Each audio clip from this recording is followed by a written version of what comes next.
¿Qué tal? ¿Cómo están? El pasado 25 de abril se produjo una gran avalancha en el Everest a consecuencia del gran terremoto que asoló Nepal.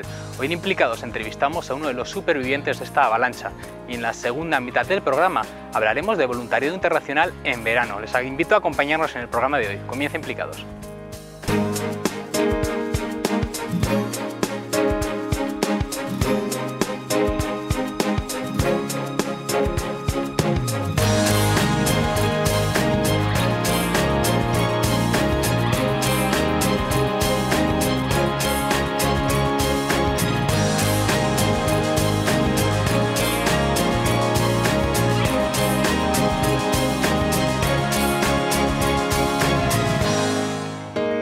El pasado 25 de abril, hacia las 12 del mediodía, se produjo una gran avalancha en el Everest.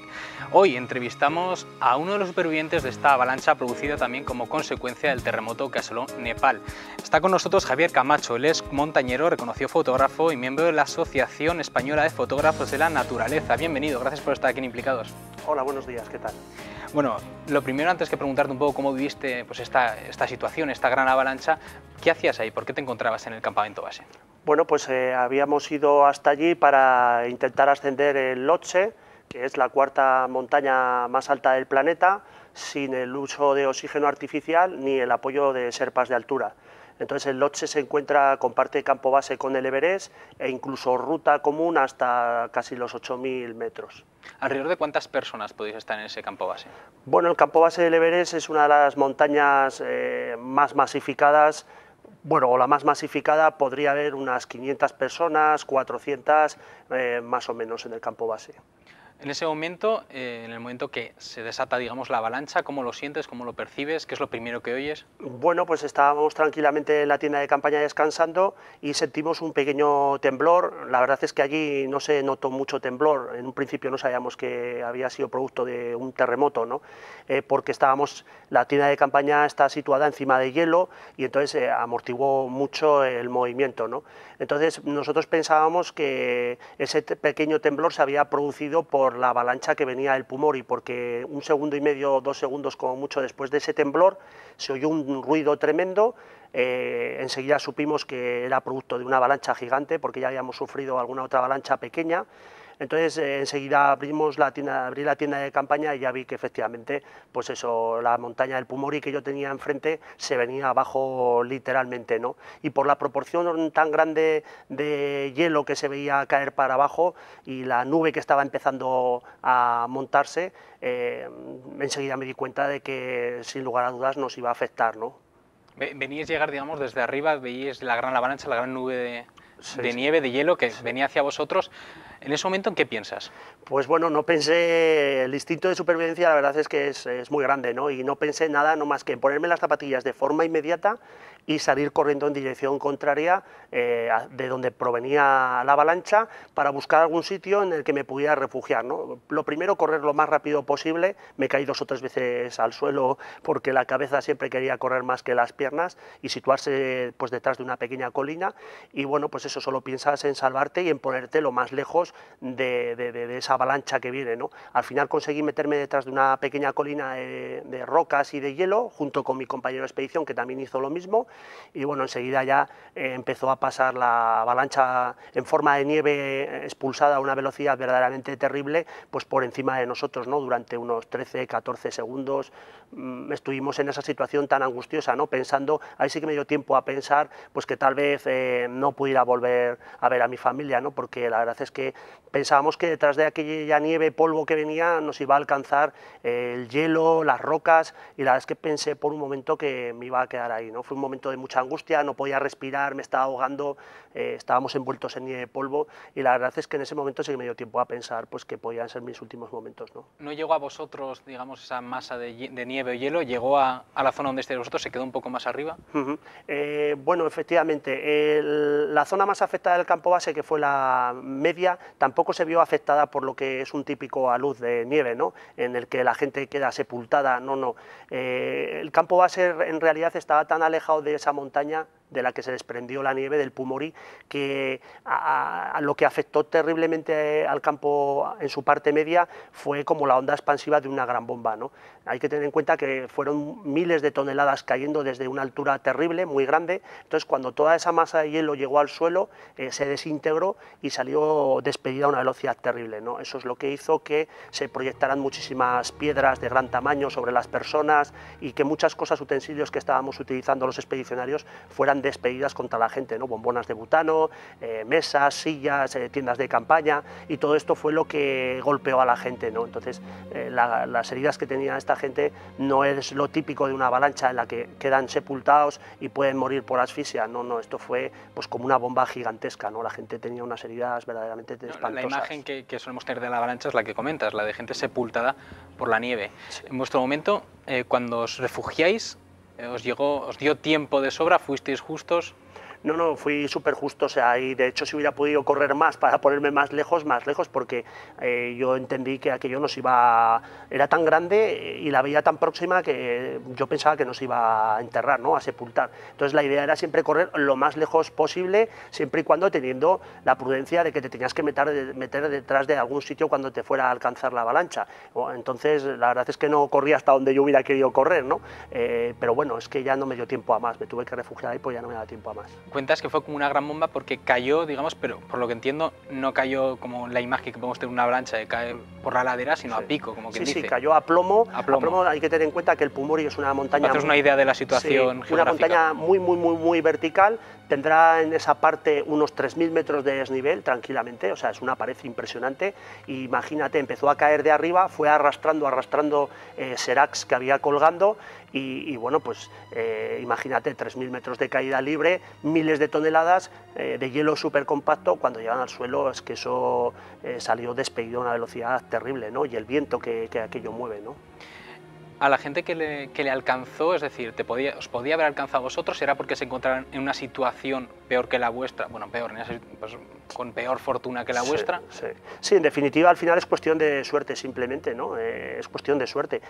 Afectó a esa parte del campo base, pues porque estaba en la caída de aquella montaña, pero si hubiera caído del hombro norte del Everest o del paso que hay hacia Tíbet, pues nos habría afectado a nosotros totalmente, porque en esa zona había mucho más hielo depositado, había muchos más seracs colgantes, de hecho habían caído varias avalanchas ya antes que nos habían llegado a afectar mínimamente, ¿no? Entonces la gran suerte fue que cayó del Pumori y afectó a esa parte, pues porque era la que por casualidad estaba ahí, ¿no? Pero si hubiera caído del hombro norte o del Nupse, por ejemplo, pues nos habría arrasado a nosotros, ¿no? En ese momento, en el momento en que ya pasa la avalancha o pasa esa nube de polvo de la que os conseguís refugiar y te levantas, ¿qué situación te encuentras?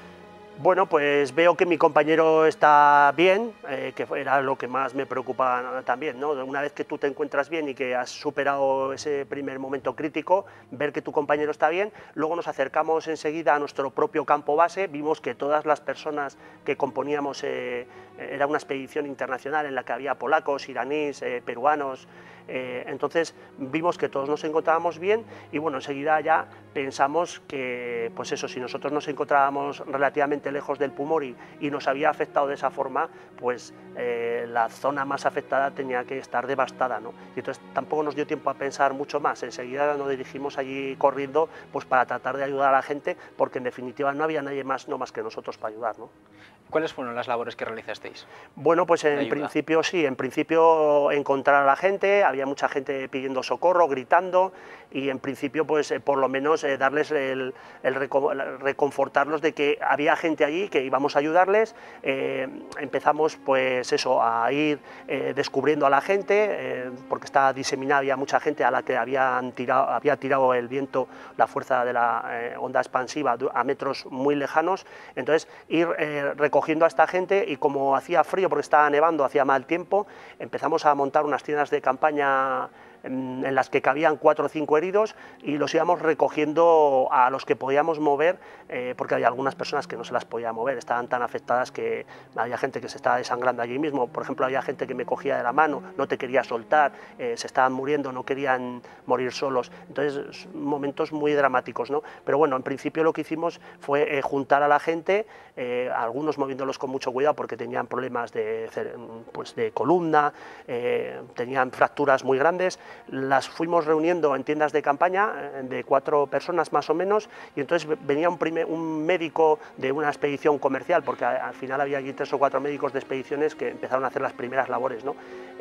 Valoraba en un primer momento qué es lo que le podía pasar a esta persona, ¿no? Y de allí los trasladábamos después a un hospital de campaña que se fue montando mientras nosotros hacíamos estas labores. O sea, primero los fuimos recogiendo, reconfortando, ayudando en algunos casos, haciendo algún torniquete o lo que hiciera falta, y eso, y luego los fuimos trasladando al hospital de campaña, en donde ya sí había 2 o 3 médicos con unos pocos medios más, porque la verdad es que tampoco había muchos medios para ayudar, ¿no? Y bueno, le contábamos un poco el diagnóstico que había dado este primer médico, y bueno, allí ya enseguida pues se encargaban un poco de seguir ayudándole en el caso de que se pudiera hacer algo por él, porque también llegamos a una situación bastante dramática, que es lo que más me ha marcado, yo creo que de todo lo que allí viví, que había ocasiones en que teníamos que dejar, había personas que todavía estaban vivas y las teníamos que dejar con los muertos porque no se podía hacer nada con ellos. Se estableció una tienda de campaña en la que había nieve en el suelo y se depositaban a las personas fallecidas. En ocasiones teníamos que trasladar a personas que aún estando vivas no se iba a poder hacer nada por ellas. Eso la verdad es que no se va a olvidar nunca. En ese momento decidíais, bueno, pues por establecer prioridades entre heridos, gente que la veíais que no ibais a poder hacer nada. Efectivamente, hombre, esta decisión no era nuestra, esta decisión la tomaban médicos, ¿no? Los médicos que había allí, 2 o 3 médicos, pues no había más, sobre la marcha, dependiendo del tipo de heridas que hubiera. Había gente que tenía fracturas abiertas de cráneo, o sea, fracturas muy graves, gente que se desangraba, y había que priorizar porque eran muchos los heridos y tampoco había muchos medios. Es que una expedición con un médico allí comercial tampoco tiene tantos medios como para afrontar una tragedia como esta, ¿no? Entonces, la decisión era dura, pero el médico en el momento, la persona que más podía tomar ese tipo de decisiones, pues te decía, oye, no se puede hacer nada, hay que llevarlo allá. Y bueno, pues la verdad es que fue momentos muy duros. Tenéis la suerte también, bueno, estoy pensando, la suerte que tenéis médicos, que al menos tenéis 3 médicos, una exposición, digamos, que contaba con ellos. Sí. ¿Cuánto tardaron en llegar los helicópteros de rescate? Bueno, los helicópteros de rescate, por desgracia, no pudieron llegar aquel mismo día en que ocurrieron los hechos, porque, bueno, pues el tiempo era malo, había muchas nubes, estaba nevando, y entonces hasta el día siguiente por la mañana no empezaron a venir los helicópteros, ¿no?, para rescatar.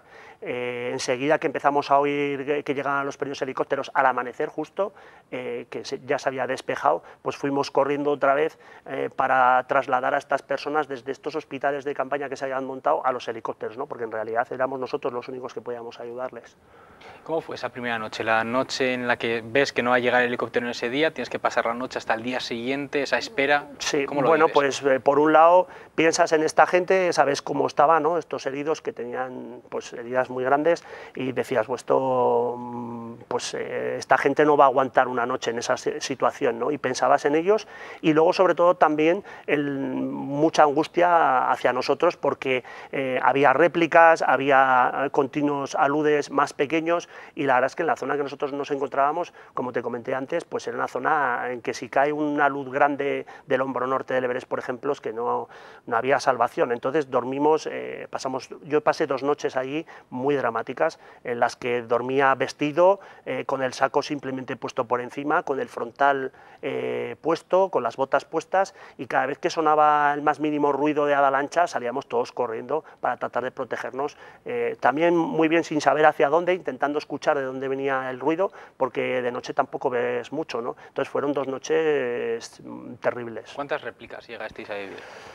La verdad es que nosotros no teníamos conciencia, como te comento, de que hubiera sido un terremoto. Nos lo dijeron después, ¿no? Había varios nepalíes allí que enseguida se enteraron de que en Katmandú había habido pues una tragedia muy grande, que había habido muchos fallecidos, y bueno, como tal las réplicas nosotros no las notábamos, porque si ni tan siquiera casi notamos el temblor más grande, el primero que se produjo, las réplicas no las notábamos. Sí que notabas por las avalanchas que caían, ¿no? Que no paraban de caer avalanchas. Lo más seguro es que la mayoría de ellas provocadas por esos pequeños movimientos sísmicos que al final provocaban esa desestabilización, ¿no? Al final a ti te llegaron a evacuar 2 días después por heridas, pero que no te hiciste durante la avalancha. No, me las hice como producto de ayudar a la gente, pues eso, no piensas muy bien tampoco, pues había que mover hierros, y me produje varias heridas en las manos que por las circunstancias que se dieron en ese momento, pues los médicos entendieron que me tenían que evacuar y bueno, pues se siguió un protocolo de evacuación perfecto en el que primero se trasladó a la gente más grave, a las personas que peor estaban, después se trasladaron fallecidos también y por último se trasladó a un montón de gente, unas 200 personas, que es, yo creo que lo he visto publicado por ahí, es la operación de rescate más grande que se ha realizado nunca jamás en el mundo.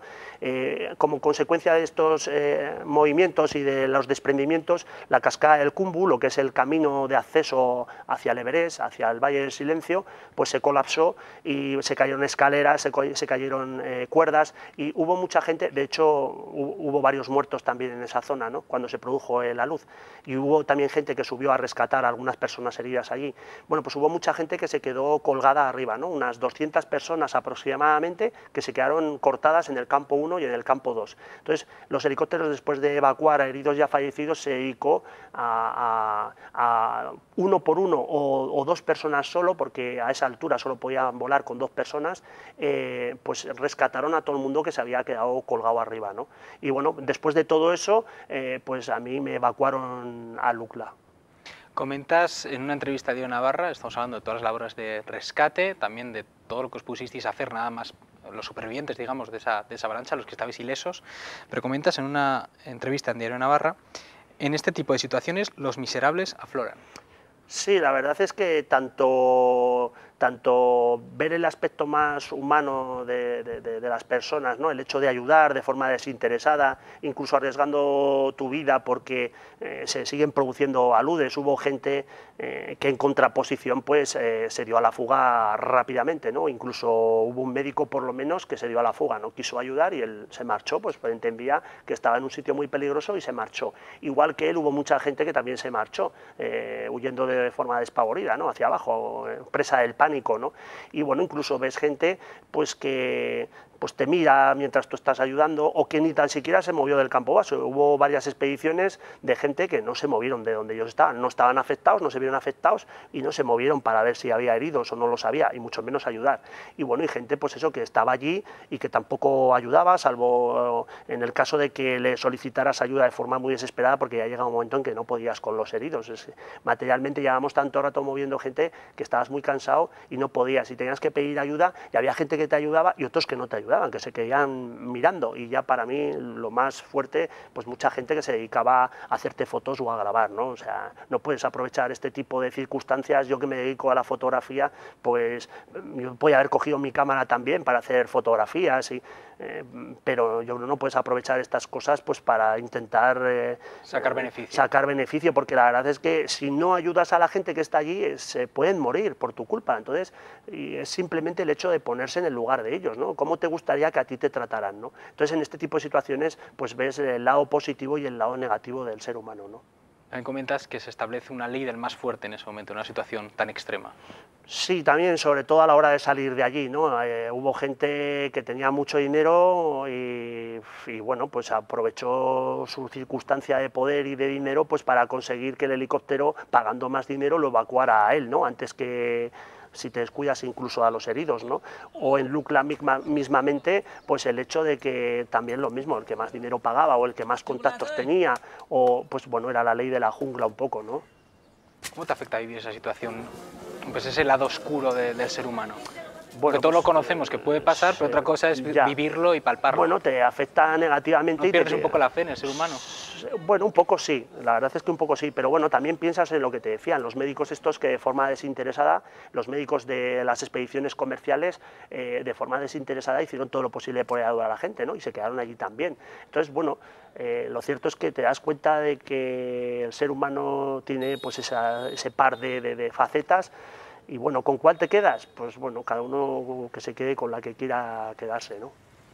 A ti te trasladan, te iban a llevar a Katmandú, pero paran en la ciudad es En Lukla, Lukla. sí. ¿Cuál es la situación que te encuentras en Lukla? Bueno, en Lukla, que al principio cuando llegué, la situación no era muy mala porque yo llegué relativamente pronto, pero poco a poco, bueno, yo no pude volar el primer día que llegué allí, entonces empezó a congregarse allí mucha gente y entonces la situación empezó a tornarse difícil, ¿no? No porque estuviera muy afectada la población, porque en definitiva que el pueblo no se vio muy afectado, había alguna construcción que se había caído, pero muy pocas afectadas, pero sí empezó a congregarse mucha gente y bueno, se dieron circunstancias pues como las películas, ¿no? Llegó un helicóptero indio a recoger a ciudadanos exclusivamente indios, había muchísimos indios, todo el mundo se quería subir al helicóptero, un helicóptero militar, y bueno, pues tuvieron que quitar la escalera porque empezó a subirse gente de forma descontrolada y cerrar la puerta y casi se marchó sin gente porque allí hubo una avalancha de gente que todo el mundo se quería montar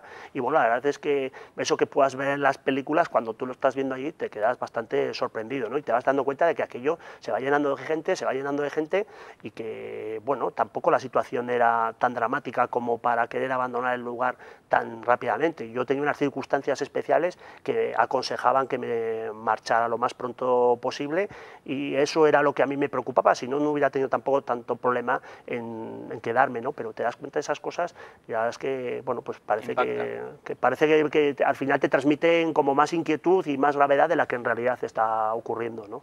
Luego te trasladan a Katmandú ya, finalmente. Sí. Ahí te enteras ya de la magnitud de este terremoto. Sí, la verdad es que, bueno, cuando llego a Katmandú me dirijo rápidamente a la embajada provisional de la India, que se trasladó allí a Nepal pues para evacuar a los heridos, y durante este recorrido, incluso del recorrido para ir a ayudar y a visitar a un compañero de expedición guipuzcoano con el que coincidí el año pasado en el Makalu, a este mozo, a Íñigo, le han tenido que cortar creo que 7 dedos de las manos, las tenía muy mal.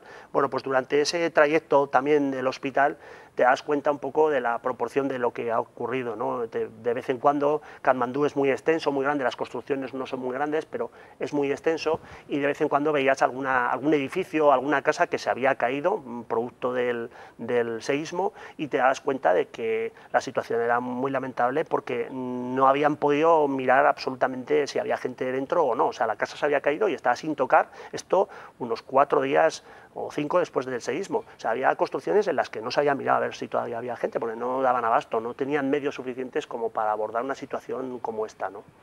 El gobierno nepalí, respecto a las expediciones, ¿cuál fue su actitud?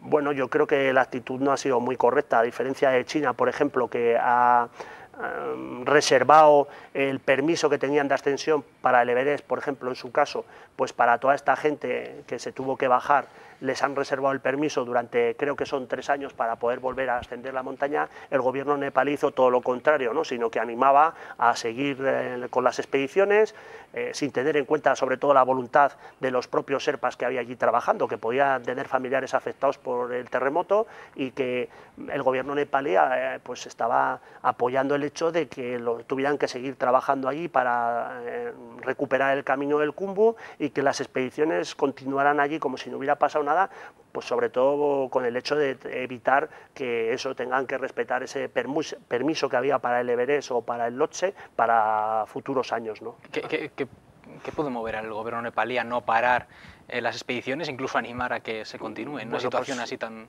exclusivamente el beneficio económico, ¿no? Está claro. Ya tuvieron que hacer eso el año anterior, pues porque hubo una avalancha gigante en el Everest que mató al final a 16 sherpas o algo así, y bueno, los sherpas se negaron en rotundo a trabajar, como es lógico, ¿no?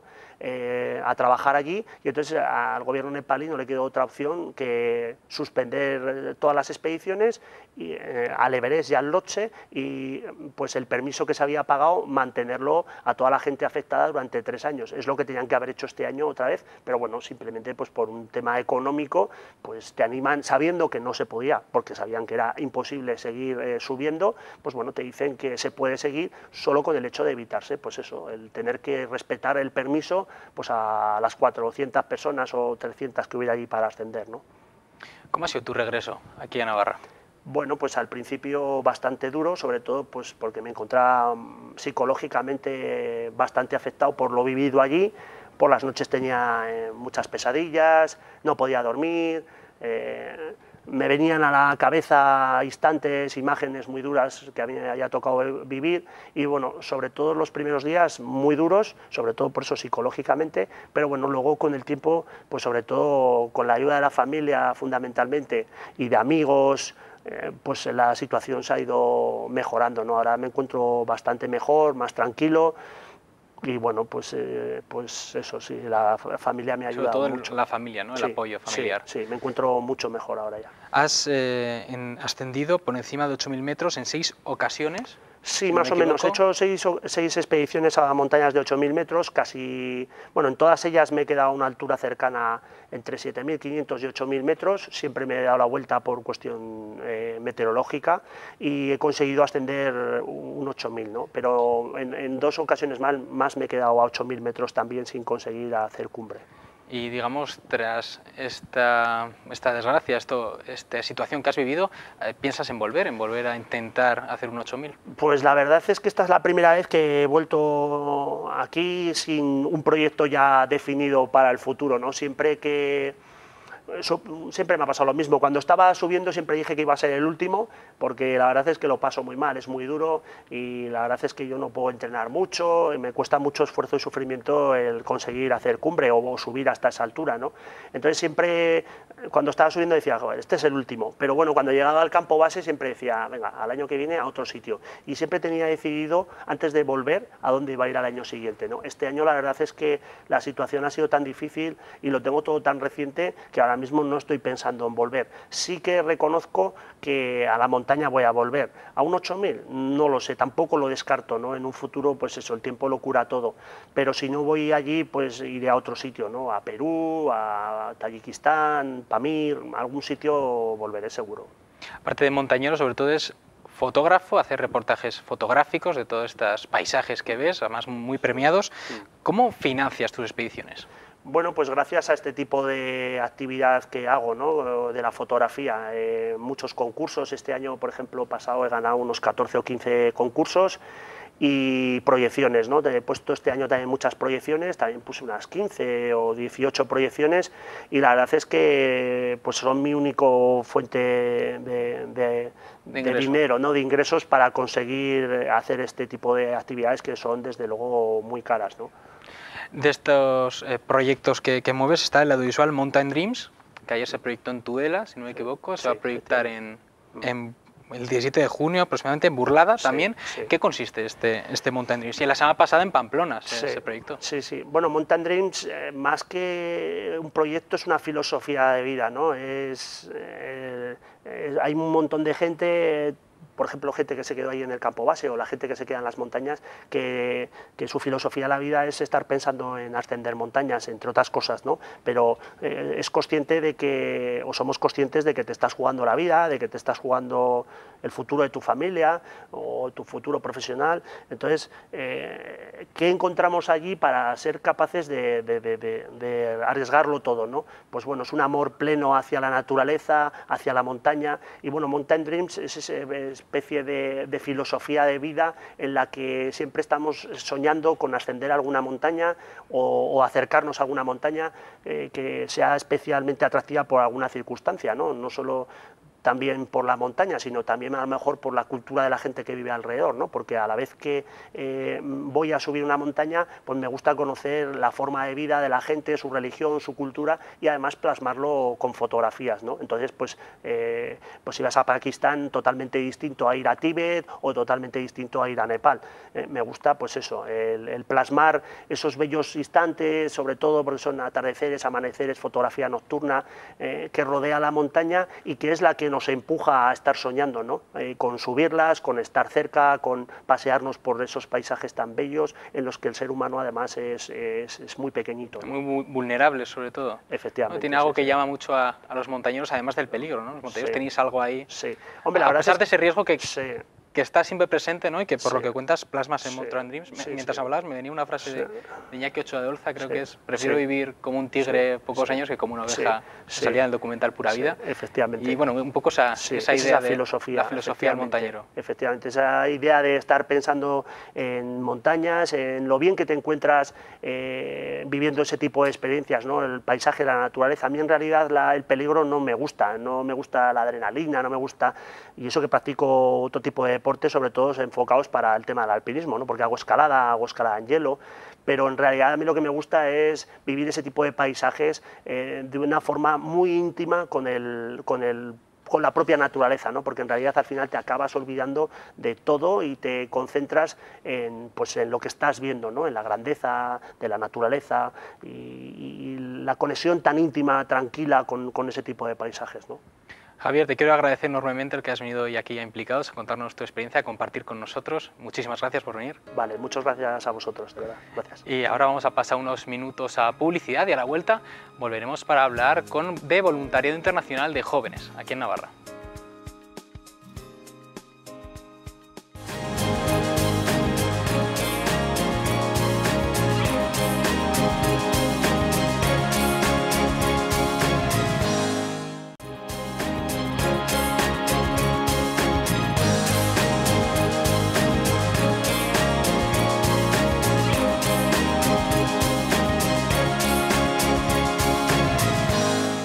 Continuamos en Implicados y vamos a hablar ahora de voluntariado internacional que hacen jóvenes navarros en verano. Nos preguntaremos qué les mueve a irse a otros países, a otros continentes, a ayudar a los más necesitados. Nos acompaña para hablar de este tema la hermana Patricia Domingo. Ella es misionera clarisa en Sierra Leona. Gracias por estar aquí, bienvenida. Buenos días. También nos acompaña a mi derecha Javier Ruiz. Él tiene 20 años, estudia medicina y se va a ir este verano en julio a Honduras con la ONG ACOES. Gracias por estar aquí. Gracias, buenos días. Y por último, a mi izquierda se encuentra Javier Ruiz. Roberto Zabalza, perdón. Él es coordinador de sede de Ítaca Escolapios en Pamplona. Bienvenido, Roberto. Gracias, buenos días.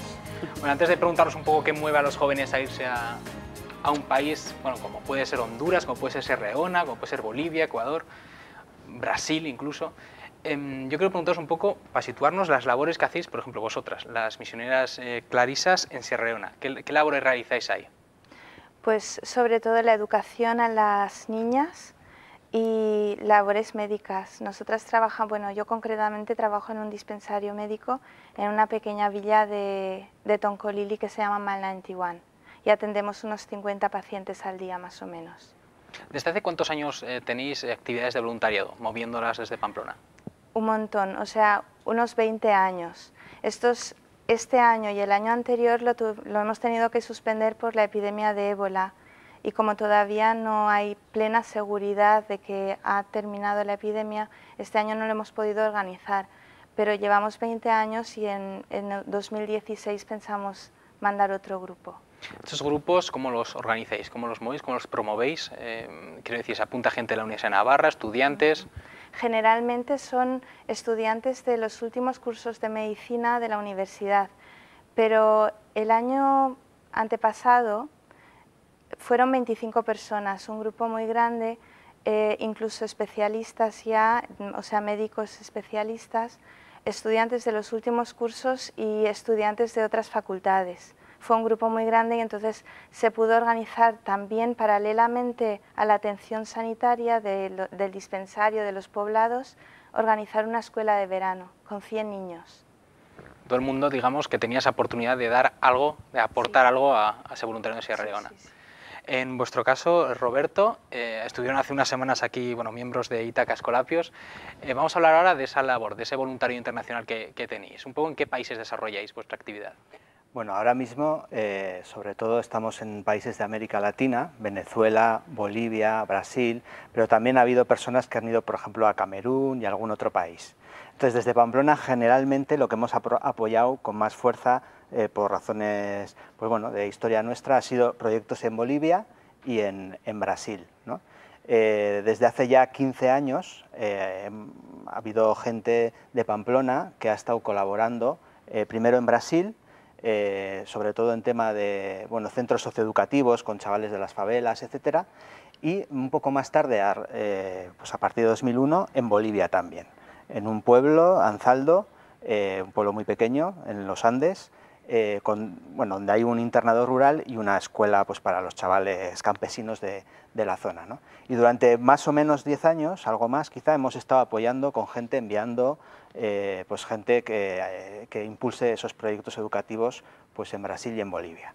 Tú además has vivido varios años, sí, tanto en Brasil como en Bolivia. Luego, a lo largo del programa nos contarás un poco qué realizaste, y también surgió, ¿no? Ese llevar voluntarios, ¿fue a raíz de tu estancia o ya se estaba haciendo? No, ya se empezó unos cuantos años antes, desde el año, creo recordar que era el año 99, ya fueron las primeras 4 personas de Pamplona a Brasil, ¿no? A colaborar en un centro educativo, actividades extraescolares para los chavales, etcétera, ¿no? Y a partir de 2001, como ya he dicho, en Bolivia, ¿no? Entonces, bueno, pues hasta hace unos años que ya no dejo de ir gente, pues porque ya los proyectos se mantienen con gente de Brasil y de Bolivia, ¿no? Que es lo que se pretende además, ¿no? Que sea la propia gente del lugar la que sea protagonista pues de todas las labores que se hacen, etcétera, ¿no? En tu caso, Javier, vas este año por primera vez a una actividad de voluntariado a Honduras. Creo, ¿no? Es la primera vez que vas, ¿no? ¿No habías ido anteriormente? No había estado todavía. Y vas con la ONG ACOES. ¿Cómo conoces esta ONG? Eso es, pues ACOES es una ONG que fundamentalmente tiene labor educativa y sanitaria en Tegucigalpa, que es la capital de Honduras. Y yo la he conocido a través de un par de amigos que tengo en Tafalla, David y Raquel, que nos han hablado siempre mucho de tanto de Honduras, de la situación del país, como de la ONG, y eso. Se han hecho muchas campañas en Tafalla. Y te picó el gusanillo un poco de ir allá. Siempre he tenido un poco ese gusanillo de ayudar, de lo que sea, y este año yo creo que... Sobre ese gusanillo, sobre ese qué motiva a un joven a vivir una experiencia de estas, hemos querido preguntar a la gente en la calle. Siempre preguntamos a implicados un poco qué opina la gente sobre los temas que vamos a tratar. Y la pregunta que les hemos hecho es, ¿qué cree usted que mueve a un joven a emplear su tiempo de vacaciones sin irse de voluntariado a un país, digamos, del tercer mundo? Estas son las respuestas que nos han dado.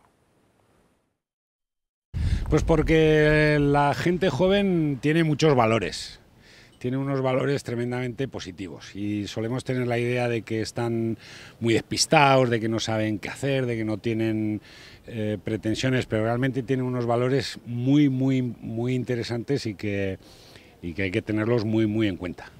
Yo creo que lo que más motiva es tener esa sensación de que cada hora de tu día a día sirve para algo. Porque aquí, en el mundo occidental, en el mundo normal y habitual, tenemos mucho tiempo ocioso y tenemos siempre la sensación de que hacemos algo muy marcado por el reloj y por las costumbres, pero en realidad no estamos aprovechando, sobre todo para los demás. Y luego también muchas veces notamos que lo que hacemos por los demás siempre repercute en positivo. Y yo creo que eso se nota. No, se ves mundo, coges experiencia. Pienso que pueda ser que finalmente la gente se está acabando o se ha acabado de dar cuenta de que no estamos solos en el mundo, ¿cierto?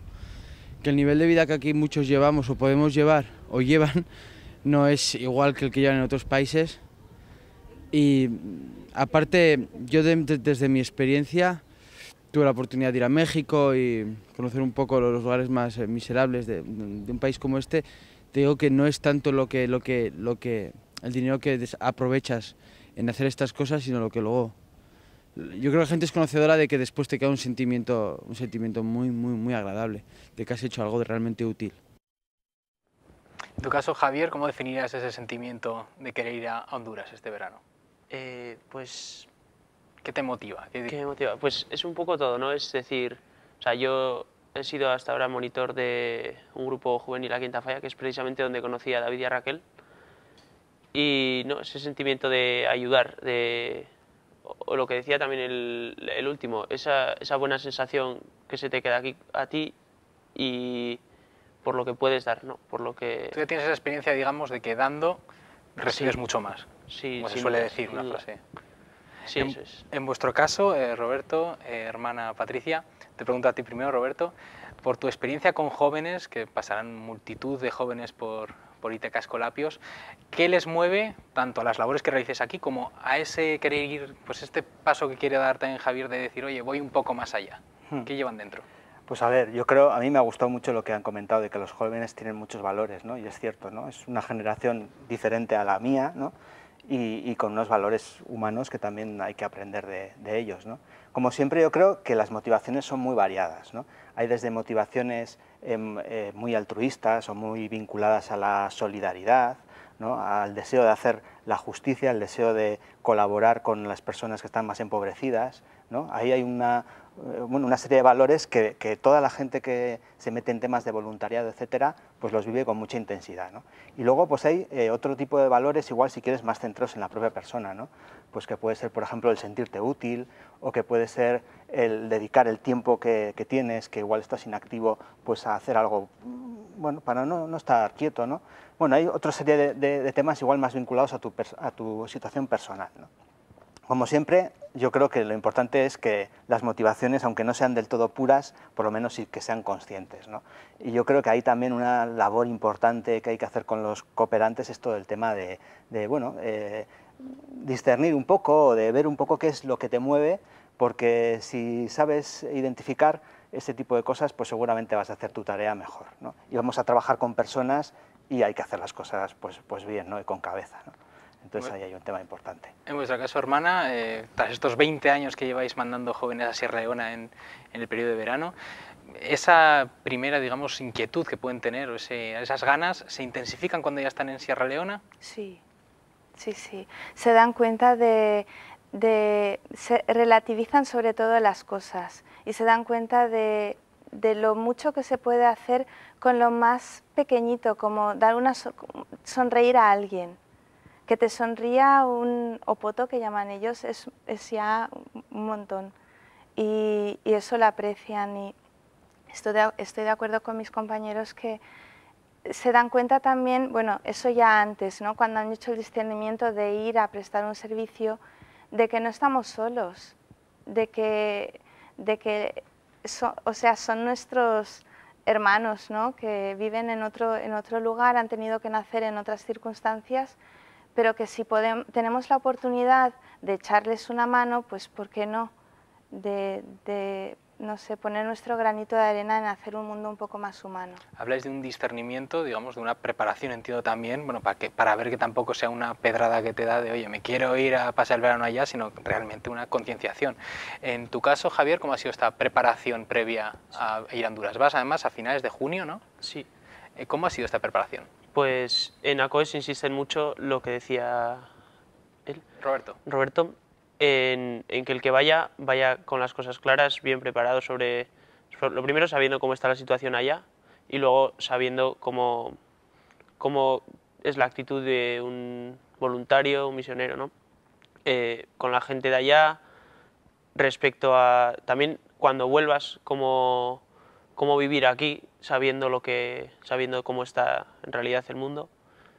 Y se preocupan mucho, pues hemos tenido ahora un cursillo de formación desde la diócesis, y nos queda por hacer un curso más específico de la ONG de ACOES, en el que nos explicarán un poco pues las normas de convivencia, la situación del barrio al que vamos, más concreto.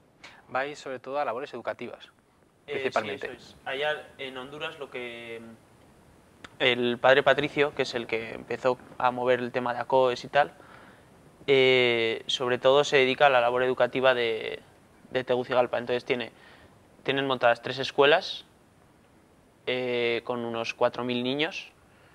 Luego tienen varios kinders, que le llaman, que son lo que diríamos guarderías, y varios centros de ancianos y de reinserción social. Y aparte, el padre Ramón, que está con él colaborando, lleva todo lo que son los proyectos de salud, que es un poco en lo que yo colaboraré allá. Como estudiante de medicina. Eso es. Me gusta porque hablas de actitud. ¿Cuál debe ser la actitud del voluntario, Roberto? Pues hay muchas. Yo creo que lo primero, la actitud ideal, la humildad, ¿no? Hay que romper un poco la idea, pues eso, de que vamos a salvar el mundo, ¿no? Efectivamente, ¿no? De que el voluntario es el que va a hacer allí cosas que los de allí no saben, ¿no? Yo creo que hay que ir con humildad, sabiendo que allá también hay gente que, aunque sea pobre, tiene ideas, tiene proyectos y puede sacar cosas adelante, ¿no? Y que puedes aprender mucho de las personas que están allí. Entonces eso ya de entrada, ¿no? tener también claro pues que es otra cultura, que tú vas con tus esquemas, con tus formas de actuar, con lo que te parece que está bien o mal, y de repente ya te encuentras con otras personas que creen que las cosas se hacen de diferente manera o que son de diferente manera, ¿no? Entonces ahí siempre hay pues una situación pues de conflicto, de bueno, de no entenderse a veces, etcétera, ¿no? Entonces eso también hay que tenerlo presente, ¿no? Y luego yo creo que hay que ir con actitud de trabajar mucho, porque ese va a ser lo que va a demostrar a la gente que realmente te implicas con ellos, ¿no? Y que tu compromiso es fuerte, y vivir también lo más austeramente posible, ¿no? Porque nosotros vivimos aquí acostumbrados a ciertas comodidades, etcétera, que allá no van a existir, o que si las tenemos quizá nos puedan mirar raro o no nos puedan entender. Entonces yo creo que hay que intentar vivir de la manera más parecida a como la gente vive allí. Si haces todo eso, pues entonces ya es la actitud ideal. Lo has hecho todo muy bien, ¿no? Es muy difícil, claro, es muy difícil. Otra de las preguntas típicas que puede surgir, sobre todo en el ámbito familiar, es el tema de los peligros, ¿no? Siempre que quieres ir a un país pues, como Sierra Leona, Honduras, pues estará la madre, el padre preocupado diciendo a ver qué te vas a encontrar allá.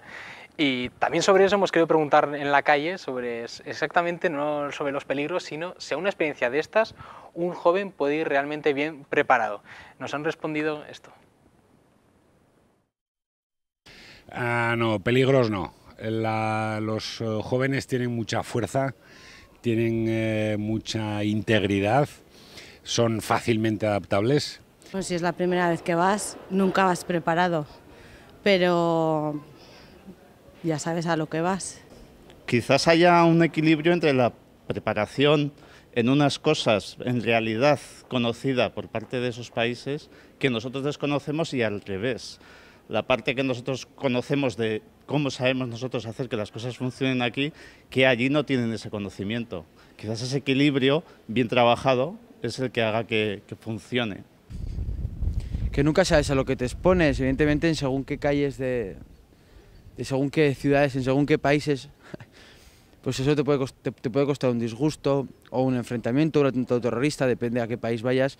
Yo pienso que para un evento de este tipo no está preparado nadie. Probablemente ya son viajes, no pienso que sean viajes concertados, ¿no? Algo que ya sabrán más o menos por dónde tienen que moverse y no como yo a la aventura con un Chevy, ¿no?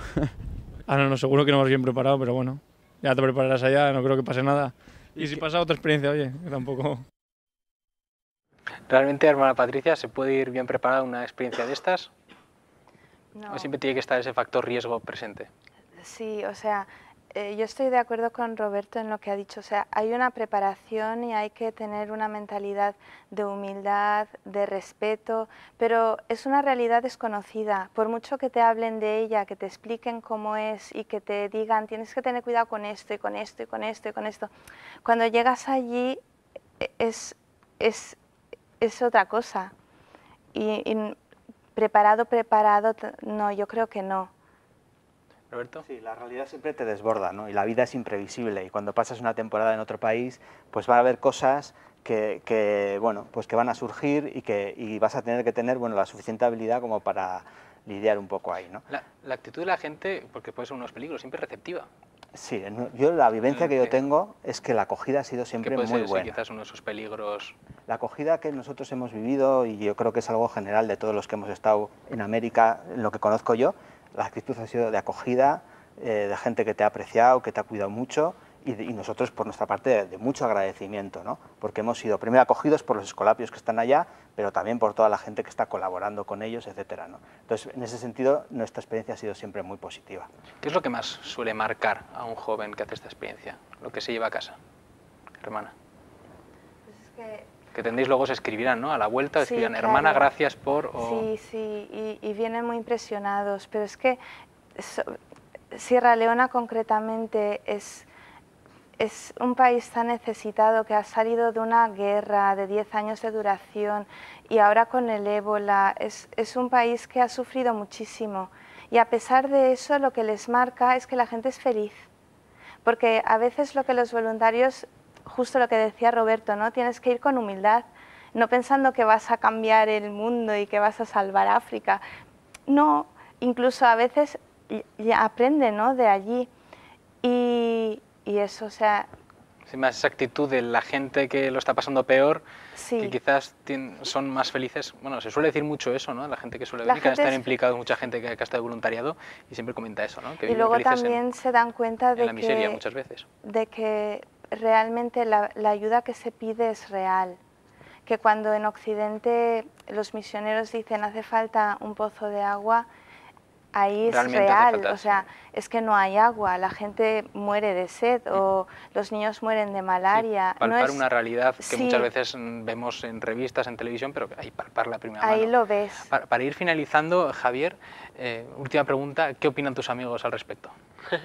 Pues hay de todo. Lo primero, sorpresa, ¿no? De, oiga, hasta allá, hasta Honduras. Y tanto tiempo, tal. Pero ¿No tienen envidia, no quieren ellos? sí, o sea, muchas veces es esa cosa de, jo, pues a mí también me gustaría, ¿no? Muchos, o sea, esa cosa de moverse y tal.